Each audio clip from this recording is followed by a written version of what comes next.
হরে কৃষ্ণ। প্রিয় ভক্তরা, আমি আজকে আপনাদেরকে শ্রীমদ্ ভগবদ্ গীতা যথাযথ থেকে দ্বিতীয় অধ্যায়ের একটি শ্লোক আপনাদেরকে শোনাব। খুব গুরুত্বপূর্ণ শ্লোক।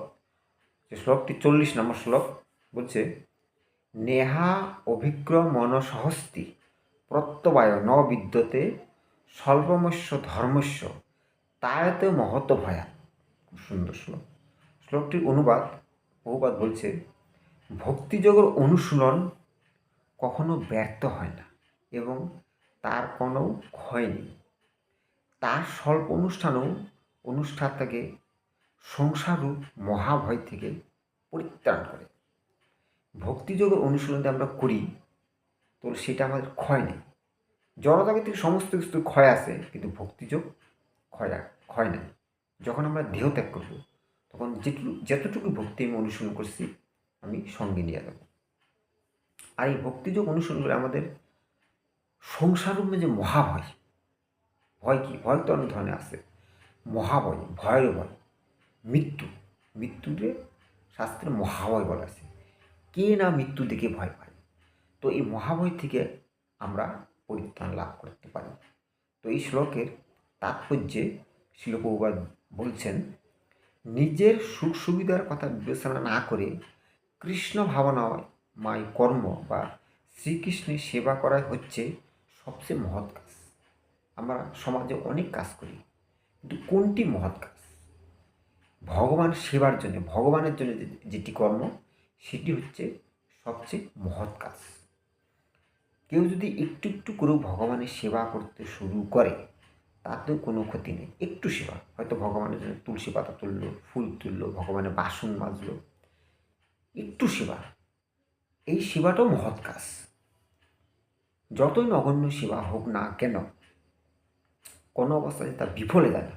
সেটি বিফলে যান হঠাৎ হয়তো কেউ একদিন ধামে যে ভগবানকে প্রণাম করলো, হয়তো সেই ব্যক্তি ভুলে যেতে পারে, কিন্তু ভগবান কখনো ভুলেন না, সেই প্রণামের প্রতিদান দেন।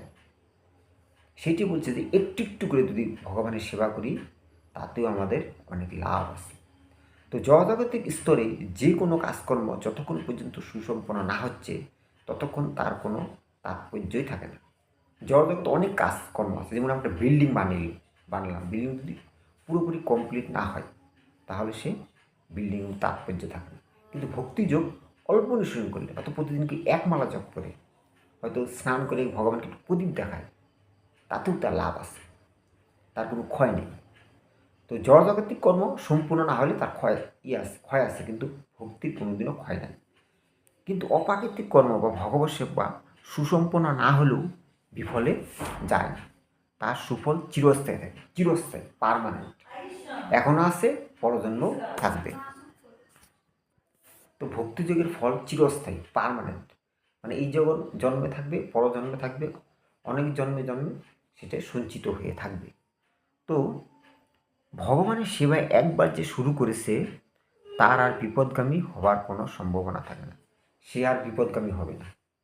তো এই জন্মে যদি তার ভগবত ভক্তি সম্পূর্ণ না হয়, তবে পরের জন্মে সে যেখান থেকে শেষ করেছিল সেখান থেকে আবার শুরু করবে। এই জন্য যদি ভক্তি অনুসরণ করে একটু যদি সম্পাদন করে, যদি মৃত্যুর আগ পর্যন্ত সে সম্পাদন করতে না পারল, তো মৃত্যুর পরে সে কোনো ধনী গৃহে বা ব্রাহ্মণ পরিবার বা বৈষ্ণব পরিবারের জন্মে যেখান থেকে সে শেষ করছিল, সেখান থেকে সে আবার ভক্তি অনুসরণ শুরু করবে। এইভাবে ভগবত ভক্তির ফল চিরস্থায়ী থাকে বলে ক্রমান্বয়ে জীবকে সমস্ত মায়া থেকে মুক্ত করে। এইটি হচ্ছে ভগবত ভক্তির অতুলনীয় বৈশিষ্ট্য। সেই জন্য আমাদের প্রতিদিন ভক্তিযোগ অনুসরণ করতে হয়, নিজেও করতে হয়, অন্যদেরকেও করতে বলতে হয়। বাড়ির ছেলে, সন্তান, নাতি সবাইকে ভক্তিযোগ অনুসরণ করতে হয়। যে কোনো অল্প করুক, কিন্তু প্রত্যেকেই যেন ভক্তি অনুসরণ করে।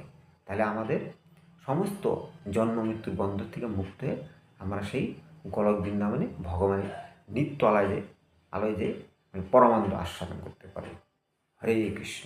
যদি ভিডিওটি ভালো লাগে, অবশ্যই অন্যকে শেয়ার করবেন, তারাও যেন ভক্তিদের গুরুত্ব জানতে পারে। হরে কৃষ্ণ।